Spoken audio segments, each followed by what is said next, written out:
करोड़पति पति। सूरज के जीवन का एक ही फंडा था कि मेहनत तो गधा भी करता है, घर बैठे जो कमाए समझदार वही होता है।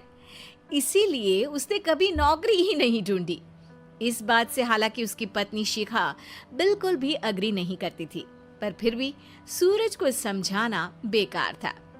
टीवी में कैसे बनोगे करोड़पति का ऐड देखकर उसे लगा कि बस अब तो घर बैठे ही वो करोड़पति बन सकता है, और उसके पीछे उसने अपने सारे सोर्सेस एक्टिव कर दिए।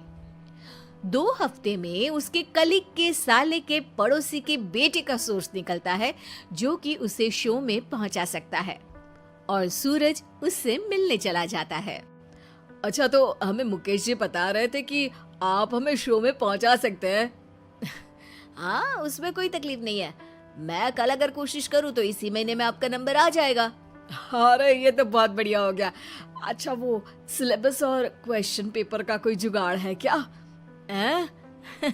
उसका तो कोई जुगाड़ नहीं है।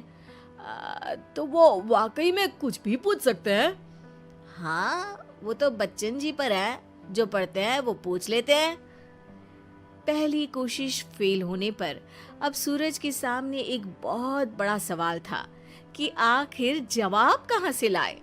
तब शिखा ने एक सजेशन दिया, क्यों ना सूरज अपने चचेरे भाई सुमित से मदद मांगे, जो कि यूपीएससी की तैयारी कर रहा था। हालांकि इतनी मेहनत करना सूरज को समझ में नहीं आता था, पर कोई और रास्ता ना मिलने पर वो आखिर सुमित से बात करता है। अरे सुमित, हमारा कैसे बनोगे करोड़पति के लिए सिलेक्शन होने वाला है। तुम हमें थोड़े चिट बनाने में मदद करोगे क्या? अरे भैया, चिट बनाए तो सालों हो गए, उसमें हमारा एक्सपर्टीज नहीं है, बल्कि आप बोलो तो हम आपकी पढ़ने में जरूर मदद कर सकते हैं। हट, कैसी अनाप शराब बातें कर रहा है तू।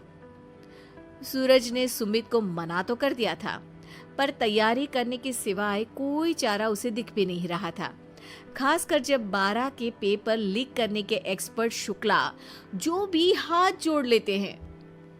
आखिर सूरज को सुमित के पास जाना ही पड़ा, और उसने सुमित और शिखा से वादा किया कि वो बहुत मेहनत करेगा।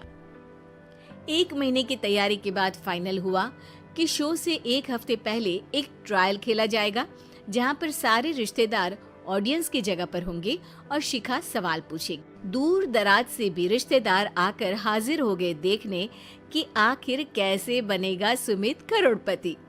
सब कुछ सेट था, और इतने में सूरज आकर अपना स्पीच देता है। ये 1 महीना मेरे लिए आसान नहीं था, पर अपने भाई सुमित और अपनी पत्नी शिखा की मदद से मैं इतनी दूर पहुंच पाया हूँ। मेरे मम्मी पापा के आशीर्वाद ने भी बहुत साथ दिया है मेरा। मैं उम्मीद करता हूँ कि आज के शो में आप लोगों को बहुत मजा आएगा। साक्षी पहला सवाल पूछती है और पूरे कमरे में सन्नाटा छा जाता है। इंडिया में कितने स्टेट्स हैं? 3, सॉलिड, लिक्विड और गैस। अरे रुकिए, तो ऑप्शंस तो देने दीजिए। इतने में 5वीं कक्षा का चिंटू बोल उठता है। अरे क्या मामा, आप तो पहले सवाल पर ही आउट हो गए। अरे बेटा, पहला सवाल तो ट्रायल होता है ना। अरे तुम अब देखना।